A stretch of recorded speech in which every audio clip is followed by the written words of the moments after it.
역대하 14장. 아비야는 그 조상들과 함께 잠들었고 다윗의 성에 묻혔습니다. 그리고 그 아들 아사가 뒤를 이어 왕이 됐고 그의 시대에 나라가 10년 동안 평안했습니다. 아사는 그 하나님 여호와의 눈앞에 선하고 올바르게 행동했습니다. 그는 그 땅에서 이방 제단과 산당들을 없애고 돌기둥을 깨고 아세라 우상을 찍어버렸습니다. 아사는 유다에게 그 조상들의 하나님 여호와를 찾고 하나님의 율법과 명령을 지키게 했습니다. 아사는 유다의 모든 성들에서 산당과 태양상을 없애버렸고 그의 다스림 아래 나라가 평안했습니다. 여호와께서 아사에게 평안을 주셨기에 수년 동안 전쟁이 없었습니다. 아사는 나라가 평안한 때 유다의 요새들을 건축했습니다. 아사가 유다 사람에게 말했습니다. 이 땅이 아직 우리 앞에 있을 때 성들을 건축하고 그 주위에 탑과 성문과 빗장이 있는 성벽을 쌓자. 우리가 우리 하나님 여호와를 찾고 찾았기에 그분이 우리의 사방에 평안을 주셨다. 그러자 그들은 성을 건축하고 잘 살았습니다. 아사에게는 큰 방패와 창을 가진 유다 사람의 군사 30만이 있었고 작은 방패와 활을 가진 베냐민 사람의 군사 28만이 있었습니다. 이 모두는 용감한 용사들이었습니다. 에티오피아 사람 세라가 유다를 치려고 100만의 군대와 300대의 전차를 이끌고 진군해 마레사까지 이르렀습니다. 아사가 그를 맞서 싸우러 나갔고 마레사의 스바다 골짜기에서 진을 치고 싸울 태세를 갖추었습니다. 그때 아사가 그의 하나님 여호와께 부르짖어 말했습니다. 여호와여, 힘없는 사람들이 강한 사람들에게 대항할 때 도와줄 분은 주밖에 없습니다. 우리 하나님 여호와여, 우리를 도와주십시오. 우리가 주를 의지하고 주의 이름으로 이 큰 군대에 맞서 나왔습니다. 여호와여, 주께서는 우리 하나님이십니다. 사람이 주를 이기지 못하게 하십시오. 여호와께서 아사와 유다 앞에서 에티오피아 사람들을 치시자 에티오피아 사람들은 도망쳤습니다. 아사와 그 군대가 그랄까지 그들을 쫓아갔습니다. 수많은 에티오피아 사람들이 쓰러졌고 살아남은 사람이 없었습니다. 그들은 여호와와 그의 군대 앞에서 망했습니다. 유다 사람들은 수많은 물건을 빼앗았습니다. 여호와께서 그 성읍들에 두려움을 내리셨기 때문에 그들은 그랄 주변의 모든 성읍들을 쳤습니다. 그 성읍들 안에 많은 물건들을 빼앗았습니다. 그들은 또 가축을 치는 사람들의 천막을 공격해 양들과 염소들과 낙타들을 빼앗아 예루살렘으로 돌아왔습니다. 역대하 15장. 하나님의 영이 오데세 아들 아사랴에게 임했습니다. 그는 아사를 만나러 나가 말했습니다. 아사 왕과 온 유다와 베냐민 지파야, 내 말을 잘 들으라. 너희가 여호와와 함께하는 한 여호와께서 너희와 함께 계실 것이다. 너희가 그분을 찾으면 그분을 찾게 될 것이지만 너희가 그분을 버리면 그분이 너희를 버리실 것이다. 이스라엘은 오랫동안 참 하나님이 없었고 가르치는 제사장도 율법도 없이 지내왔다. 그 어려움 가운데서 이스라엘의 하나님 여호와께 돌아와 그분을 찾음으로 하나님께서는 백성들을 만나주셨다. 그때 나가는 사람이나 들어오는 사람에게 평안이 없었다. 그 땅에 사는 모든 사람들이 큰 혼란에 빠져 있었다. 민족이 민족을 치고 성읍이 성읍을 치니 하나님께서 모든 고난으로 그들을 힘들게 하셨다. 그러나 너희는 강해지고 포기하지 말라. 너희가 한 일에 대해 상이 있을 것이다. 아사는 이 말, 곧 오데세 아들인 예언자 아사랴의 예언을 듣고 용기를 얻었습니다. 아사 왕은 유다와 베냐민 온 땅, 그리고 에브라임 산지에서 빼앗은 성들에서 그 역겨운 우상들을 없애버렸습니다. 그는 또 여호와의 성전 현관 앞에 있는 여호와의 제단을 고쳤습니다. 그는 온 유다와 베냐민 사람들과 그들 가운데 살고 있던 에브라임, 므낫세, 시므온 사람들을 불러 모았습니다. 하나님 여호와께서 아사와 함께 하시는 것을 보고 이스라엘에서도 많은 사람들이 아사에게로 돌아왔습니다. 그들은 아사가 다스린 지 15년 셋째 달에 예루살렘에 모였습니다. 그날 그들은 자기들이 빼앗은 것 가운데 소 700마리, 양 7,000마리를 여호와께 제물로 올려드렸습니다. 그들은 온 마음과 영혼을 다해 조상들의 하나님 여호와를 찾겠다고 약속했습니다. 이스라엘의 하나님 여호와를 찾지 않는 사람들은 작든 크든 남녀를 불문하고 다 죽이기로 했습니다. 그들은 큰 소리로 부르고 나팔 소리와 뿔 소리로 여호와께 맹세했습니다. 온 유다는 그들이 마음을 다해 맹세한 것이 기뻤습니다. 그들은 마음을 다해 하나님을 찾았고 여호와께서도 백성들과 만나 주셨습니다. 여호와께서는 그들 주변에 평안을 주셨습니다. 아사 왕은 또한 자기 어머니 마아가를 대비 자리에서 물러나게 했습니다. 그가 역겨운 아세라 우상을 만들었기 때문입니다. 아사는 그 우상을 찍어 기드론 골짜기에서 태웠습니다. 그가 이스라엘에서 산당을 없애지는 않았지만 아사는 그 마음을 평생 여호와께 온전히 바쳤습니다. 아사 왕은 그와 그 아버지가 바친 은과 금과 물건들을 거룩한 예물로 여호와의 성전에 드렸습니다. 아사가 다스린 지 35년째까지 더 이상 전쟁이 없었습니다. 요한계시록 4장. 일 후에 내가 보았습니다. 보십시오. 하늘에 열린 문이 있고 전에 내가 들은 그 음성, 곧 나팔 소리같이 나에게 들린 음성이 말했습니다. 이리로 올라오너라. 그러면 내가 이후에 마땅히 될 일들을 너에게 보여주겠다.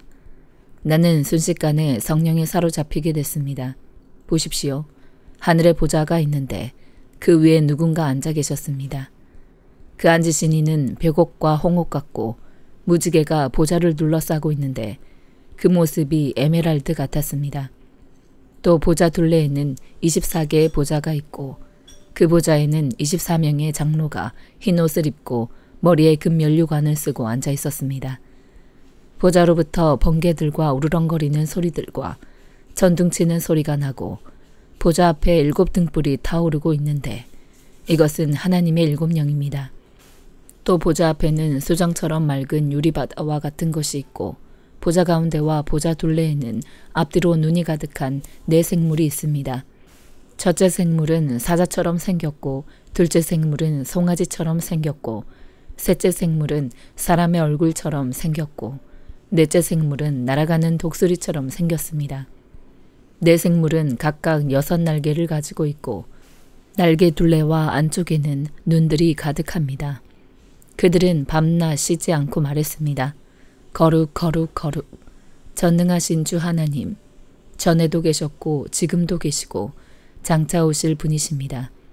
그 생물들이 영원토록 사시는 보좌에 앉으신 분께 영광과 존귀와 감사를 드릴 때 24명의 장로들은 보좌에 앉으신 분 앞에 엎드려 영원토록 사시는 분께 경배하고 자기들의 면류관을 내려놓으며 말했습니다.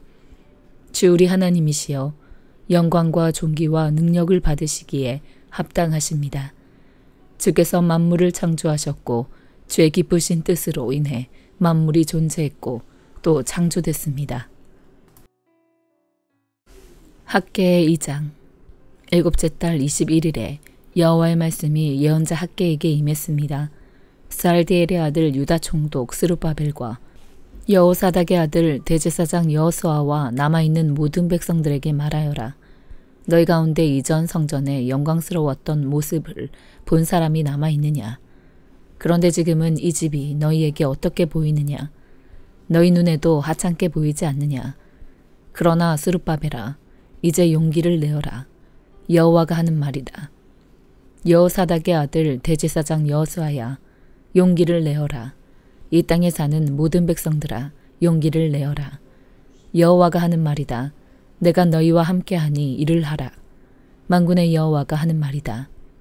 너희가 이집트에서 나올 때 내가 너희와 맺은 언약에 따라 내 영이 너희 가운데 있으니 너희는 두려워하지 말라. 만군의 여호와가 이렇게 말한다. 이제 조금 있으면 내가 다시 한번 하늘과 땅과 바다와 육지를 뒤흔들 것이다. 또 내가 모든 민족들을 뒤흔들 것이다. 그러면 모든 민족들의 보화가 들어올 것이다.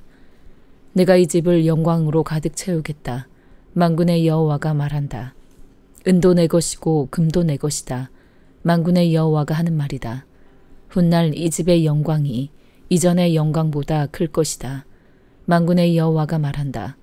그리고 이곳에 내가 평안을 주겠다. 만군의 여호와가 하는 말이다. 다리오 왕 2년째 되는 해 9째 달 24일에 여호와의 말씀이 예언자 학개에게 임했습니다.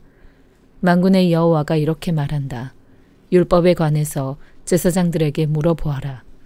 어떤 사람이 거룩한 고기를 그 옷자락 속에 싸들고 가는데 그 옷자락이 빵이나 삶은 음식이나 포도주나 기름이나 다른 음식에 닿았다면 그것도 거룩해지느냐고 물어보아라. 그러자 제사장들이 그렇지 않습니다라고 대답했다. 그러자 학개가 말했다. 만약 시체를 만져 부정해진 사람이 이것들 가운데 어느 것 하나를 만졌다면 그것도 부정해집니까? 부정해집니다라고 제사장들이 대답했다. 그러자 학개가 대답했다. 내 앞에서 이 백성들이 그렇고 이 나라가 그렇다. 여호와께서 하시는 말씀이다. 그들 손으로 하는 모든 일이 그렇다. 그들이 그곳에서 바치는 것이 모두 부정한 것이다. 그러므로 이제 오늘부터 앞으로 어떻게 될지 잘 생각해 보아라. 여호와의 성전에 돌 하나를 다른 돌 위에 쌓기 전에는 어땠느냐. 그때는 곡식 20섬을 쌓아도 10섬밖에 없었고 포도주 틀에서 50통을 길어와도 20통뿐이었다. 너희와 너희 손으로 하는 모든 일에 내가 말라 죽게 하는 병과 곰팡이와 우박으로 쳤으나 너희가 내게로 마음을 돌리지 않았다. 여호와께서 하시는 말씀이다. 오늘부터 앞으로 어떻게 될지 잘 생각해 보아라. 9째 달 24일부터 여호와의 성전에 기초를 놓던 날부터 생각해 보아라. 창고에 씨앗이 아직도 남아있느냐. 아직 포도나무와 무화과 나무와 석류나무와 올리브나무가 열매를 맺지 못했지만 오늘부터는 내가 너희에게 복을 주겠다. 그달 24일에 여호와의 말씀이 학개에게 다시 임했습니다. 너는 유다 총독 스룹바벨에게 전하여라. 내가 하늘과 땅을 뒤흔들겠다. 내가 왕국의 왕자를 뒤엎고 민족들의 왕국의 권세를 없애버리겠다. 내가 전차들과 거기 타고 있는 사람들을 뒤엎을 것이다. 말들과 거기 타고 있는 사람들이 서로 자기 형제의 칼에 넘어질 것이다. 만군의 여호와가 하는 말이다. 그날에 내가 너 스알디엘의 아들 내 종 스룹바벨을 선택하겠다. 여호와가 하는 말이다. 그리고 내가 너를 선택했으니 내가 너를 인장반지처럼 만들겠다. 만군의 여호와가 하는 말이다.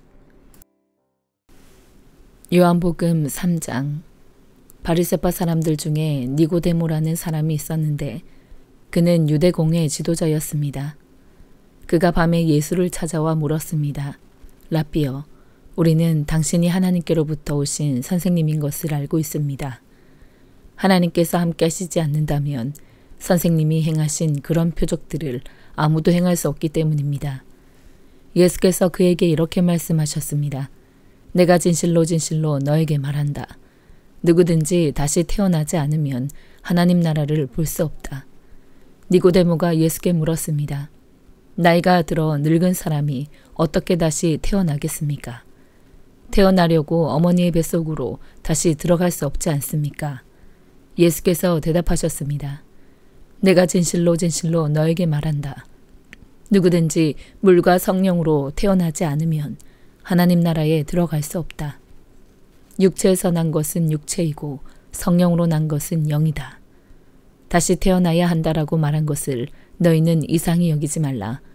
바람은 불고 싶은 대로 분다. 너는 그 소리를 듣지만 바람이 어디서 오는지 어디로 가는지 알지 못한다. 성령으로 태어난 사람도 모두 이와 같다. 니고데모가 예수께 물었습니다. 어떻게 이런 일이 있을 수 있습니까? 예수께서 말씀하셨습니다. 너는 이스라엘의 선생이면서도 이런 일을 이해하지 못하느냐? 내가 진실로 진실로 너에게 말한다. 우리는 아는 것을 말하고 본 것을 증언하는데 너희는 우리 증언을 받아들이지 않고 있다. 내가 땅의 것을 말해도 너희가 믿지 않는데 하물며 하늘의 것을 말하면 어떻게 믿겠느냐? 하늘에서 내려온 사람, 곧 인자 외에는 하늘로 올라간 사람이 없다. 모세가 광야에서 뱀을 들어 올린 것 같이 인자도 들려야 한다. 그것은 그를 믿는 사람마다 영생을 얻게 하려는 것이다. 하나님께서 세상을 이처럼 사랑하셔서 독생자를 주셨으니 이는 그를 믿는 사람마다 멸망하지 않고 영생을 얻게 하려는 것이다. 하나님께서 자신의 아들을 세상에 보내신 것은 세상을 심판하시려는 것이 아니라 그 아들을 통해 세상을 구원하시려는 것이다. 아들을 믿는 사람은 심판을 받지 않는다. 그러나 믿지 않는 사람은 이미 심판을 받았다. 하나님의 독생자의 이름을 믿지 않았기 때문이다. 그 심판은 이것인데 곧 빛이 세상에 왔지만 사람들은 자기 행위가 악하기 때문에 빛 대신 어둠을 사랑한 것이다. 악을 행하는 사람마다 빛을 미워하고 자기 행위가 드러날까 두려워해 빛으로 나아오지 않는다. 그러나 진리를 따라 사는 사람은 빛으로 나아온다. 그것은 자기의 행위가 하나님 안에서 이루어졌음을 나타내려는 것이다. 그 후 예수께서 제자들과 함께 유대 지방으로 가셔서 거기서 얼마 동안 제자들과 함께 머무르시며 세례를 주셨습니다. 요한도 살렘 가까이에 있는 에논에서 세례를 주고 있었습니다. 그곳에는 물이 많았기 때문입니다. 사람들이 나와 세례를 받았습니다. 이때는 요한이 아직 감옥에 갇히기 전이었습니다. 요한의 제자들 중 몇 사람과 어떤 유대 사람 사이에 정결의식과 관련해 논쟁이 붙었습니다. 요한의 제자들이 요한에게 와서 말했습니다. 라삐여, 전에 요단강 건너편에서 선생님과 함께 계시던 분, 선생님이 증언하셨던 그분이 지금 세례를 주고 있는데 사람들이 다 그분께로 가고 있습니다. 이 말에 요한이 대답했습니다. 하늘에서 주시지 않으면 사람은 아무것도 받을 수 없다. 내가 전에 나는 그리스도가 아니고 그분보다 앞서 보냄을 받은 사람이다라고 한 말을 증언할 사람들은 바로 너희다. 신부를 얻는 자는 신랑이다. 그러나 신랑의 친구는 신랑을 기다렸다가 신랑의 음성을 들으면 그 음성으로 인해 매우 기뻐한다. 나는 이런 기쁨으로 충만하다. 그분은 흥해야 하고 나는 세해야 한다. 위에서 오시는 그분은 모든 것 위에 계시는 분이시다. 땅에서 난 사람은 땅에 속해 땅의 것을 말한다. 그러나 하늘에서 오시는 그분은 모든 것 위에 계신다. 그분은 보고 들은 것을 증언하신다. 그러나 아무도 그 증언을 받아들이지 않는다. 그분의 증언을 받아들인 사람은 하나님이 참되신 분임을 인정하는 것이다. 하나님께서 보내신 그분은 하나님의 말씀을 전하신다. 그것은 하나님께서 그분에게 성령을 한없이 주셨기 때문이다.